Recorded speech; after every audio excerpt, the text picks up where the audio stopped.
जय श्री कृष्ण मित्रों। मैं आपको श्रीमद् भगवद गीता के अमूल्य ज्ञान का वर्णन करता हूँ। जितना श्री कृष्ण ने श्रीमद् भगवद गीता में ज्ञान दिया है और जितना मुझे उसमें से समझ में आया उसका मैं आपको वर्णन करूँगा। श्री कृष्ण ने जो ज्ञान दिया है वो अमूल्य है और वो एक समुद्र की तरह जिसमें आप कितना भी जल निकालो आपको कम प्रतीत नहीं होगा। उसमें इतना ज्ञान है, बस सिर्फ समझने वाले की कमी है।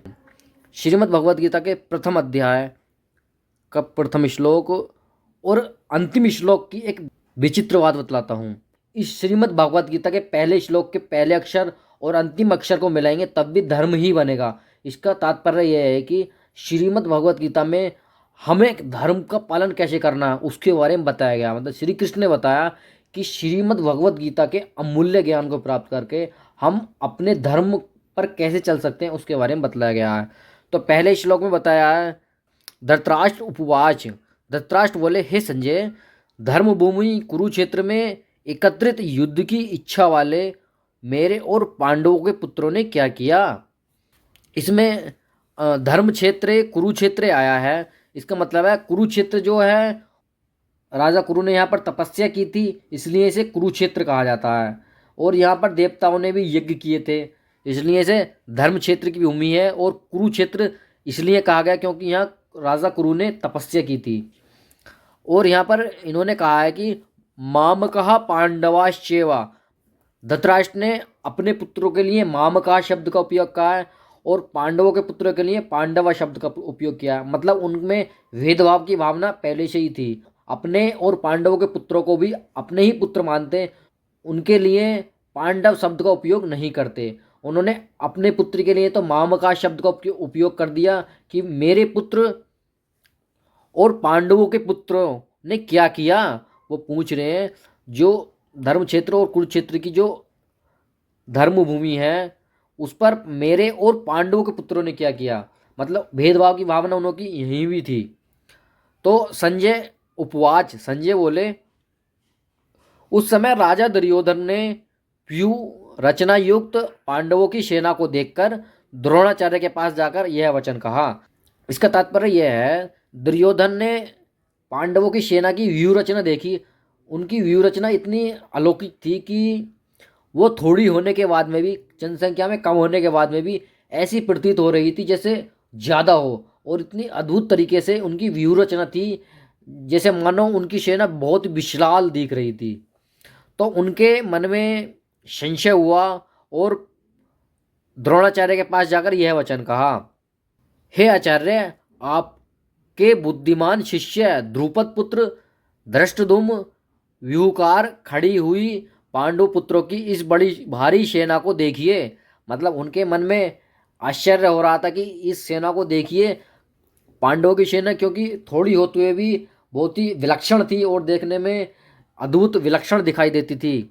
अगले श्लोक में कहते हैं, इस सेना में बड़े बड़े धनुष वालों तथा युद्ध में भीम और अर्जुन के समान शूरवीर सात्यकी और विराट महारथी राजा ध्रुपद, धृष्टकेतु, चेकितान तथा बलवान काशीराज, प्रोजित, कुंतीभोज और मनुष्यों में श्रेष्ठ शैव्य पराक्रमी युद्धामन्यु तथा बलवान उत्तमौजा, सुभद्रापुत्र अभिमन्यु एवं द्रौपदी के पांचों पुत्र ये सभी महारथी हैं। हे ब्राह्मण श्रेष्ठ, अपने पक्ष में भी प्रधान है, उनको आप समझ लीजिए। आपकी जानकारी के लिए मैं सेना के जो जो सेनापति हैं उनको बतलाता हूँ। पहले दुर्योधन ने पांडवों की सेना के जो श्रेष्ठ महारथी हैं और जो अच्छे बलशाली हैं उनके बारे में बतलाया, क्योंकि उन्हें उनकी सेना विलक्षण प्रतीत हो रही थी और बल में भी ज़्यादा प्रतीत हो रही थी। तो उन्होंने पहले उनकी सेनाओं का शौर्य का वर्णन किया, उनकी महानता बताई। उसके बाद में वो अपनी सेना के बारे में बतलाते हैं, क्योंकि अगर कहीं उनकी सेना के बारे में बताएंगे तो फिर उनके जो गुरु हैं जिन्हें ये बतला रहे थे, फिर उनके मन में संशय हो जाएगा कि इनकी सेना में सभी अच्छे हैं तो हमारी सेना में अच्छे नहीं हैं। तो इसलिए उन्होंने पहले पांडवों की सेना के बारे में बताया और फिर अपनी सेनाओं के बारे में बतलाते हैं कि हमारी सेना में कौन कौन अच्छे महारथी हैं। आप द्रोणाचार्य और पितामह भीष्म तथा कर्ण और संग्राम विजयी कृपाचार्य तथा वैसे ही अश्वत्थामा विकर्ण और सोमदत्त का पुत्र भूरिश्रवा है। इन्होंने बतलाया कि उनकी पांडवों की सेना में तो महान थे ही, लेकिन हमारी सेना में भी बहुत ही अच्छे पराक्रमी युद्ध में श्रेष्ठ हैं, जैसे द्रोणाचार्य और पितामह भीष्म और कर्ण, सबके बारे में इन्होंने बतलाया।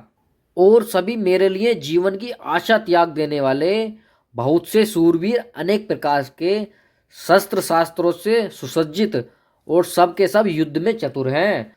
तो इसके बाद में पितामह भीष्म द्वारा रक्षित हमारी वह सेना सब प्रकार से अजय है, क्योंकि पितामह भीष्म थे, उन्हें इच्छा मृत्यु का वरदान प्राप्त था, तो इसलिए और वे अजय हैं।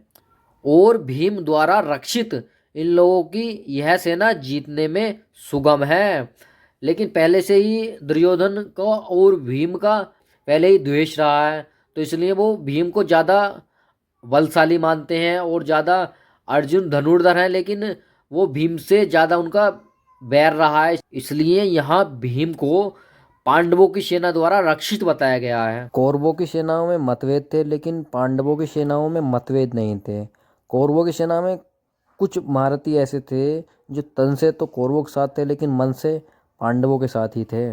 इसलिए सब मोर्चों पर अपनी अपनी जगह स्थिर रहते हुए आप लोग सभी निसंदेह भीष्म पितामह की ही सब ओर से रक्षा करें। कौरवों में वृद्ध बड़े प्रतापी पितामह भीष्म ने उस दुर्योधन के हृदय में हर्ष उत्पन्न करने के लिए उच्च स्वर से सिंह की धाड़ के समान गर्ज कर शंख बजाया। दुर्योधन इतना समय से पांडवों और कौरवों के इतने बलशाली रथी महारथियों के बारे में बतला रहे थे, लेकिन द्रोणाचार्य ने कुछ जवाब नहीं दिया। तो फिर पितामह भीष्म ने दुर्योधन के हृदय में हर्ष उत्पन्न करने के लिए उच्च स्वर में सिंह की धाड़ के समान गर्ज कर शंख बजाया, क्योंकि उन्हें दुर्योधन के मन में यह हमारी सेना भी बहुत बलशाली है और हमारी सेना में भी बहुत बड़े बड़े महारथी योद्धा हैं। इसके पश्चात शंख और नगारे तथा ढोल, मृदंग और नरसिंगे आदि बाजे एक साथ ही बज उठे। उनका वह शब्द बड़ा भयंकर हुआ। जब पितामह भीष्म ने अपना शंख बजा दिया तो उसके बाद में सभी ने अपने अपने शंख बजाने शुरू कर दिए। इसके अनंतर सफेद घोड़ों से युक्त उत्तम रथ में बैठे हुए श्री कृष्ण महाराज और अर्जुन भी अलौकिक शंख बजाए। श्री कृष्ण महाराज ने भी पांचजन्य नामक शंख और अर्जुन ने देवदत्त नामक और भयानक कर्म वाले भीष्मसेन ने पौंड्रक नामक शंख बजाया।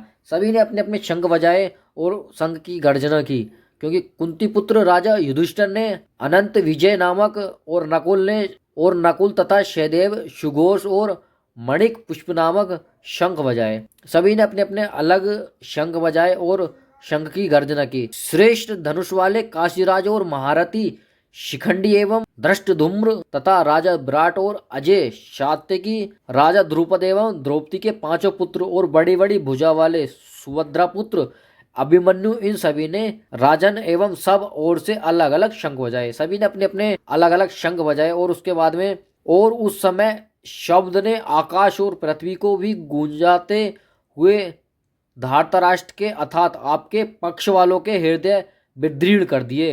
अर्जुन उपवाच, अर्जुन बोले, हे राजन। इसके बाद कपिध्वज अर्जुन ने मोर्चा बांधकर डटे हुए धृतराष्ट्र संबंधियों को देखकर उस शस्त्र चलाने की तैयारी के समय धनुष उठाकर हृषिकेश श्री कृष्ण महाराज से यह वचन कहा। शस्त्र चलाने की तैयारी के समय धनुष उठाकर हृषिकेश श्री कृष्ण महाराज से यह वचन कहा, मेरे रथ को दोनों सेनाओं के बीच में खड़ा कीजिए। उस समय अर्जुन बहुत ही हर्षित हो रहे थे और उनके चेहरे पर अलग ही तेज, क्योंकि वे युद्ध के लिए आतुर थे और युद्ध करना चाहते थे। तो उन्होंने दोनों सेनाओं के बीच में अपने रथ को खड़ा करने के लिए श्री कृष्ण से कहा, और जब तक कि मैं युद्ध क्षेत्र में डटे हुए युद्ध के अभिलाषी इन विपक्षी योद्धाओं को भली प्रकार देख लूं कि इस युद्ध रूप व्यापार में मुझे किन किन के साथ युद्ध करना योग्य है, तब तक उसे खड़ा रखिए। अर्जुन ने श्री कृष्ण से रथ को इसलिए बीच में करने के लिए कहा क्योंकि वे देख सकें कि मुझे किस किस से युद्ध करना है और किस किस से नहीं करना, कौन कौन मेरे सामने टिक पाएंगे। तो उसके लिए श्री कृष्ण से अर्जुन ने रथ के लिए कहा, दुर्बुद्धि दुर्योधन का युद्ध में हित चाहने वाले जो ये राजा लोग इस सेना में आए हैं, इन युद्ध करने वालों को मैं देखूंगा। संजय बोले, हे धृतराष्ट्र, अर्जुन द्वारा इस प्रकार कहे हुए महाराज श्री कृष्णचंद्र ने दोनों सेनाओं के बीच में भीष्म और द्रोणाचार्य के सामने तथा संपूर्ण राजाओं के सामने उत्तम रथ को खड़ा करके इस प्रकार कहा कि हे पार्थ, युद्ध के लिए जुटे हुए इन कौरवों को देख। श्री कृष्ण ने भी इतने चतुर थे कि उन्होंने अपना रथ जो खड़ा किया वो पितामह भीष्म और द्रोणाचार्य के सामने किया, क्योंकि उन्हें पता था अगर अर्जुन के हाथ कांपेंगे तो सिर्फ पितामह भीष्म और द्रोणाचार्य के सामने ही कांपेंगे, क्योंकि उनके साथ उनका ज़्यादा स्नेह था। इसलिए श्री कृष्ण ने पितामह भीष्म के सामने उनका रथ खड़ा किया। श्री कृष्ण ने अर्जुन के रथ को इसलिए पितामह भीष्म और द्रोणाचार्य के सामने खड़ा किया क्योंकि श्री कृष्ण को पता था जंजीर कहाँ से कमज़ोर है, तो जंजीर जहाँ से कमज़ोर हो पहले वहीं से उसे मजबूत किया जाता है। इसलिए पितामह भीष्म और द्रोणाचार्य के सामने अर्जुन के हाथ कांपेंगे, इसलिए उन्होंने सबसे पहले वहीं उसे मजबूत करना चाहा। जंजीर जहाँ से सबसे ज़्यादा कमज़ोर हो उस कड़ी को सबसे पहले मजबूत किया जाए तो फिर उस जंजीर को तोड़ना मुश्किल हो जाता है। अब इसके बाद प्रथापुत्र अर्जुन ने उन दोनों को ही सेनाओं में स्थित ताऊ, चाचाओं, दादाओं, परदादाओं, गुरुओं, मामाओं को, भाइयों को, पुत्रों को, पौत्रों को तथा मित्रों को, ससुरों को और सुधों को भी देखा।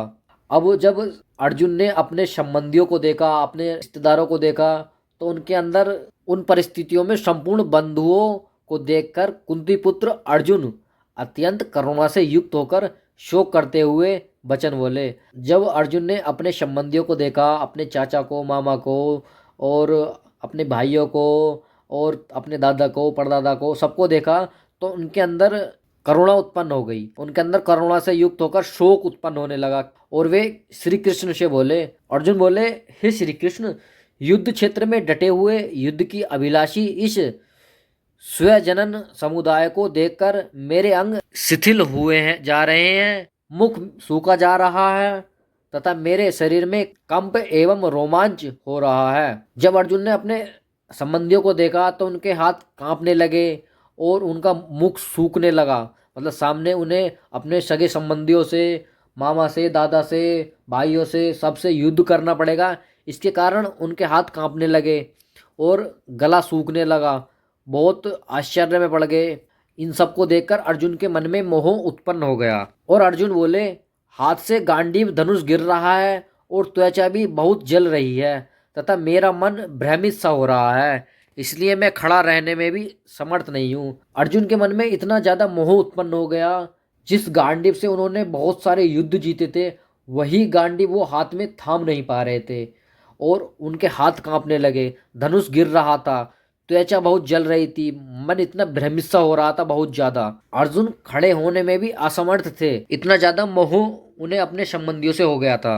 अर्जुन बोले, हे केशव, लक्षणों को भी विपरीत ही देख रहा हूँ तथा युद्ध में स्वजनन समुदाय को मारकर कल्याण भी नहीं देखता।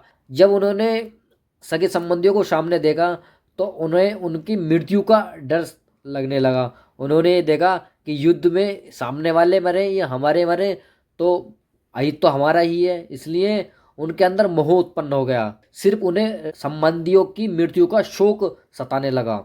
अर्जुन श्री कृष्ण से बोले, हे कृष्ण, मैं ना तो विजय चाहता हूँ और न राज्य तथा सुख को ही। हे गोविंद, हमें ऐसे राज्य से क्या प्रयोजन अथवा ऐसे भोगों से और जीवन से भी क्या लाभ है। अब अर्जुन के मन में इतना शोक हो गया था कि वे धर्म अधर्म को भूल गए और वे सिर्फ यही देखने लगे कि मुझे सगे संबंधियों को मारूंगा, उससे अच्छा है मैं ना विजय चाहता हूँ और ना राज्य चाहता हूँ, ना सुख को ही चाहता हूँ। इसलिए वे सगे संबंधियों को युद्ध में मारना ही नहीं चाहते थे। वे धर्म और अधर्म को भूल ही गए थे। वे चाहते थे कि मेरे द्वारा इनकी हत्या होगी तो मुझे ऐसा राज्य नहीं चाहिए अथवा इन्हें मारकर मैं भोगों को भी नहीं चाहता। हमें जिनके लिए राज्य, भोग और सुखादि अभिष्ट है वे ही ये सब धन और जीवन की आशा को त्याग कर युद्ध में खड़े हैं। अर्जुन के मन में इतना शोक हो गया था कि वे धर्म और अधर्म को भूलकर ये सोचने लगे कि राज्य, भोग और सुखादि को छोड़कर सभी युद्ध में खड़े हैं तो मैं इनकी हत्या क्यों करूं। जो क्योंकि जब प्रजा ही नहीं रहेगी तो राजा किस पर राज्य करेगा। गुरुजन, ताऊ, चाचा, मामा, लड़के, गुरुजन, ताऊ, चाचे, लड़के और और उसी प्रकार दादे मामे ससुर पुत्र साले तथा और भी संबंधी लोग हैं। हे मधुसूदन, मुझे मारने पर भी अथवा तीनों लोगों के राज्य के लिए भी मैं इन सबको मारना नहीं चाहता, फिर पृथ्वी के लिए तो कहना ही क्या है। अर्जुन के मन में इतना मोह जागृत हो गया था कि वो यह कहने लगे कि मुझे अगर तीनों लोगों का राज्य भी मिल जाए तब भी मैं इनको नहीं मारना चाहता। हे जनार्दन, धृतराष्ट्र के पुत्रों को मारकर हमें क्या प्रसन्नता होगी? इन आतताइयों को मारकर तो हमें पाप ही लगेगा। अर्जुन कहने लगे, इन पापियों को मारकर भी हमें कौन सा पुण्य मिल जाएगा? इन्हें मारकर तो हमें पाप ही लगेगा। उनके मन में विचार आया, अगर हम इन्हें मारेंगे तो हमें तो इन्हें मारने का पाप ही लगेगा। अतएव हे माधव, अपने ही बांधव धृतराष्ट्र के पुत्रों को मारने के लिए हम योग्य नहीं हैं, क्योंकि अपने ही कुटुंब को मारकर हम कैसे सुखी होंगे? क्योंकि उन्हें कुटुंब का इतना मोह हो गया था, तो वो उसमें सुख और दुख देखने लगे। धर्म और अधर्म को छोड़कर उसमें सुख और दुख देखने लगे। यद्यपि लोभ से भ्रष्टचित हुए ये लोग कुल के नाश से उत्पन्न दोषों को और मित्रों से विरोध करने में पाप को नहीं देखते, तो भी हे जनार्दन, कुल के नाश से उत्पन्न दोष को जाने वाले हम लोग को इस पाप से हटने के लिए क्यों नहीं विचार करना चाहिए? क्योंकि इन्हें मारेंगे तो हमारे कुल का ही नाश होगा। कुल के नाश से सनातन कुल धर्म नष्ट हो जाते हैं और धर्म के नाश हो जाने पर संपूर्ण कुल में पाप बहुत फैल जाता है।